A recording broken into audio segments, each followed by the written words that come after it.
was Jim Hall, who was very big in the area for theater. And oh, he was so excited, he was so good, and I'm not sure, I don't remember what happened, you know, it was all booked, I saw it on the calendar, the date was there, April something. And I'm not sure, you know, we got halfway through rehearsals and it all came to an end, I don't remember why. You were telling me in one of our previous conversations about the many episodes where Rod Serling was revisiting. Why were the shows halted?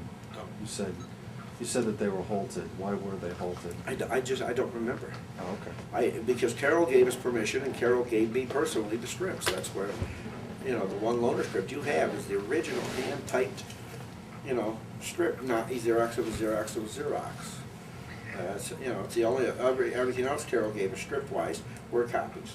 Mm-hmm. That one, because I wanted, you know, an original in my hand. And, you know, so I'm glad that ended up with your association here. I started to ask you about the many episodes where Rod Serling was revisiting Binghamton. Can you speak to that whole connection of his? Do you think it was a longing for a quieter, more simple life, or was it a nostalgic recollection? Or was Rod Serling trying to retreat through his works back to Binghamton? I mean, what would you say about that? I think of what you just mentioned, the three options, I think it goes back to nostalgia. I think it goes back to his quote, everybody has to have a hometown Binghamton's mind. He was proud of Binghamton, proud of Broome County. So I don't think he wanted the quieter, simple life. No, from what I see, he wanted wild, adventurous life, not the quiet, simple life in Broome County. So what was it he was proud of about Binghamton? Oh, I think the era, and yeah, maybe the tranquility of it at the time, but I don't think he wanted to come back and retire. I didn't see him. I think he wanted the New York City or LA lifestyle, from what I've observed and been told. But, you know, I think he enjoyed going through Recreation Park all the time. So walking distance is all about Recreation Park and his flashbacks as a youth, and that's why we have the marker there. What other episodes touched on Binghamton that you know of? And are there any episodes where he did touch on Binghamton, but it hasn't been recognized in the analyses of all the episodes of Twilight Zone in particular? There's one of them, and I think it's an hour one, and I haven't seen them for 30 years probably, about the mannequins coming to life. I think it's called After Hours. Is that an hour one? Okay. And that was Fowler's department store right here where Boston is. The whole thing was patterned on the upstairs with the mannequins. Really? Yeah. Wow. And I don't think the general public would know that, and I'm not sure where it came from, whether it was through Helen, but somebody in the foundation, one of the old schoolmates, told me that firsthand, that was patterned just like Tim Riley's bar was. That's been written up. I think Gene Gray or somebody wrote the connections with Tim Riley's bar to Binghamton in one of his reviews. So that was general knowledge. But the Recreation Park is the most famous one. Revisiting your town as a youth. And well, Carol Serling reported that was her favorite episode. What was yours? Boy, that's a tough question. I can tell you one that scared the crap out of me as a kid. And I wouldn't watch Twilight Zone for a long time, and it was where the girl's ball went bouncing off the bed and she went through the walls into a time warp, and they couldn't get the daughter back. And that just scared the hell out of me as a youngster. But I would have been 7, 8 years old, about the age of the girl in the play, and that one hit me hard. I wouldn't watch them for a long time because of that. How did you come to discover Rod Serling? Just Twilight Zone reruns, and in the early 70s, when I was about 20, 21, I started collecting film on 16 millimeter. First, getting the church, I was attending a projector, and then when I went to buy it, there were 3, so I bought all 3. And then there happened to be a couple of features, a western, a comedy, some cartoons, some newsreels. And as a child, I even remember having a 16 millimeter silent hand crank projector and stuff. So I was into it even as a youngster. And then from there, I started picking up trade papers, the big reels, classic images. Not much into silent movies, but more of the 30s and 40s and 50s. So as I started realizing that there's film conventions, I started traveling to these, and then buying and selling film packages. So then I would find rarities in these packages, mostly in vintage television. because anybody can go to a theater or buy a videotape and watch it. But you can't go and find any old TV show you want on DVD, even though more and more is coming out. It's going to be 100 years before it all comes out, and then it'll never all be out because there's a lot of rarities out there. So one day it clicked to me, there can be money made in the film collecting by contacting the celebrities that made these pieces, either writing, directing, acting, and offering to sell it to them. And so that's what I became known as in the film trade industry. And I've had dealings with well over 100 documented cases where I would sell to people their own work that they couldn't get from the studios, because nowadays, even nowadays, if Jeff Bridges makes a movie, Jeff is a semi-friend, more of an acquaintance, but if he makes a film, he's not big enough name to demand a print in his contract. Okay, now that's almost irrelevant because now 4 months from the day it's out on DVD. But you're talking 20, 30 years ago, in the 70s, when there were only 3 or 4 actors in Hollywood that had that power to get that print in their contract. One example was Lloyd Bridges did a serial that was considered a lost serial about the Nazis in the war, Secret Agent X9. And it was a lost serial until 2 years ago somebody found a 35mm nitrate, no less, print, and they put it out, and Bo does some talking on there. It was an extremely rare piece. I had 2 episodes on film. Nobody else had ever even seen it.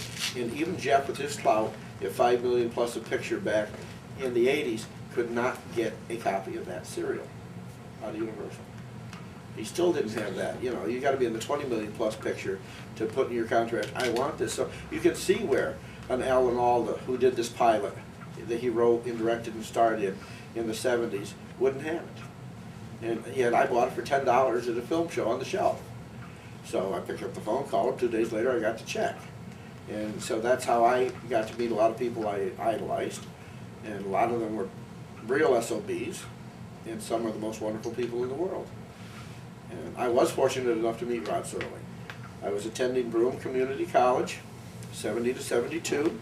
And I'm sitting there one morning early, before the library was even open, and all of a sudden Rod comes walking up the steps, and he stopped, shook hands, and we talked a few minutes, then they opened the doors, and he went in. To my knowledge, he was not speaking there then, or I would have been first in line to sit there and listen to him. So I'm not sure why he wasn't there. Probably told me, but I don't remember. And so at least I met the man. That's great. And I was really pleased to. And what did you think of him in that brief snapshot that you had of him? oh, I loved it. It's personable, warm, laughing, happy-go-lucky. Just everything you see him as. You know, any footage of just him partying. I mean, you can just picture him, you know, beer in hand and coat over shoulder and cigarette sticking out his mouth, just loving life to the fullest. Yeah. There are many people that have been reported to have gotten their start in Hollywood with Rod Serling, and you've certainly met and spoken to many of them. Why did so many of those people distance themselves from Rod Serling after they became successful in their own right? I really am puzzled over that, having run the celebrity fundraiser auction where we solicited from hundreds of celebrities as well as local merchants. This was in '87. And many of the big names that got their starts, especially Steven Spielberg and Redford, didn't even reply, did not send anything. And I had to literally get on the phone to secretaries and agents and shame them, saying, how dare you? I mean, you got your start in Rod Serling Works. And they didn't come back with, we hated him or anything, because everybody seemed to like him as a person. But for some reason, whether they just felt it was a hindrance them down the pike because of his censorship and his fighting and hatred, angry man in many ways as far as censorship goes. Maybe that's what it was. I don't know. But I had to do the same thing with Robert Redford's people out there. And even Spielberg would not even send an autographed poster VT, he just on a stupid little roll poster. I mean, we really had to fight him tooth and nail to get anything. The fun ones were the ones that all started in Twilight Zones. And those were, in retrospect, mostly all your Star Trek people, all of them started either in Playhouse 90 or at least Twilight Zones. Did Rod Serling select these people? Did he cast these people? Was he a genius at casting? I mean, how did he know to select these people?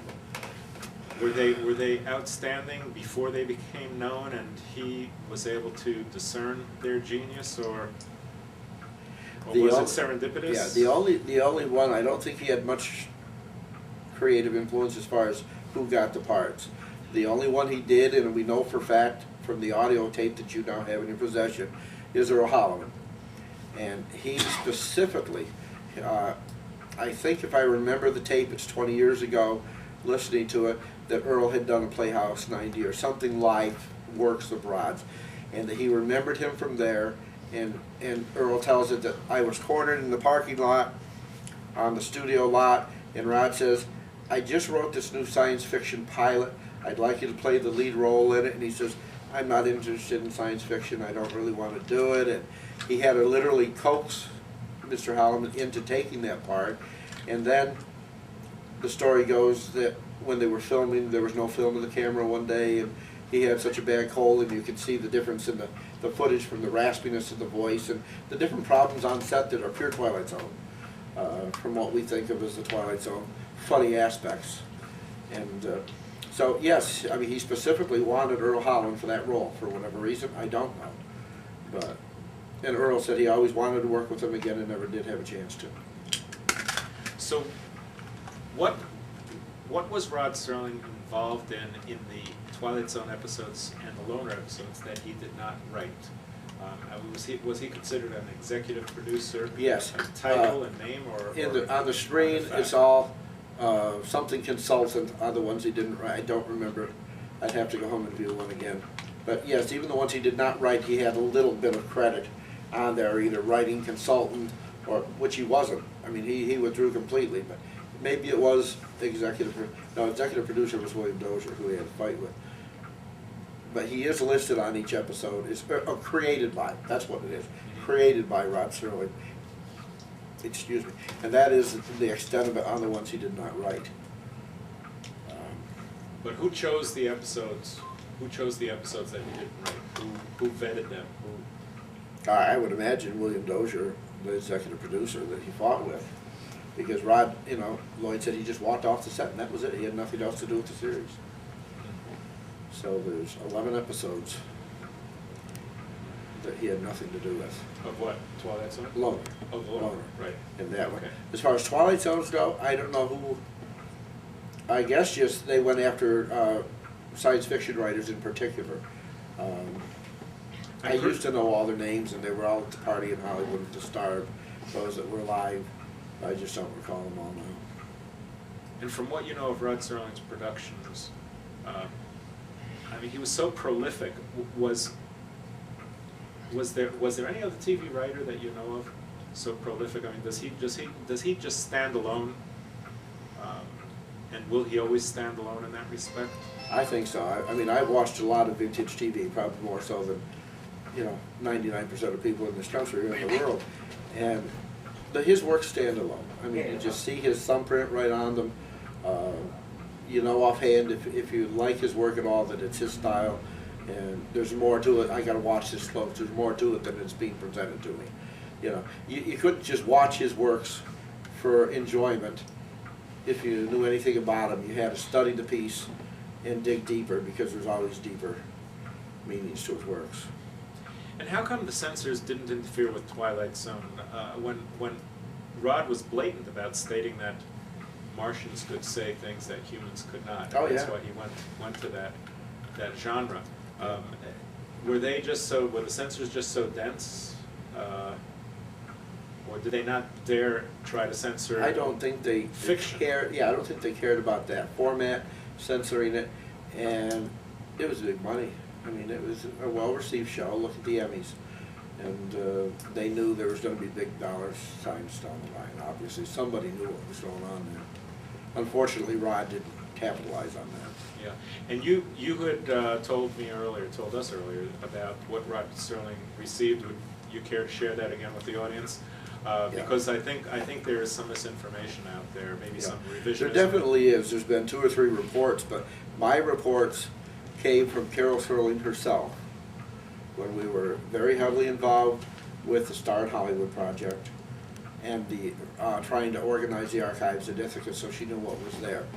And she said to me in one of our visits that I was always angry at Rod. She didn't say he sold them, she said he got swindled out of them, is the way it was put. Claimingly he got $50,000 for his rights to the Twilight Zone series. And within weeks, it was syndicated for the billions of dollars. And that's where Carol's resentment, I mean, she just felt that, you know, Rod was so greedy, not greedy, that's not the word I want.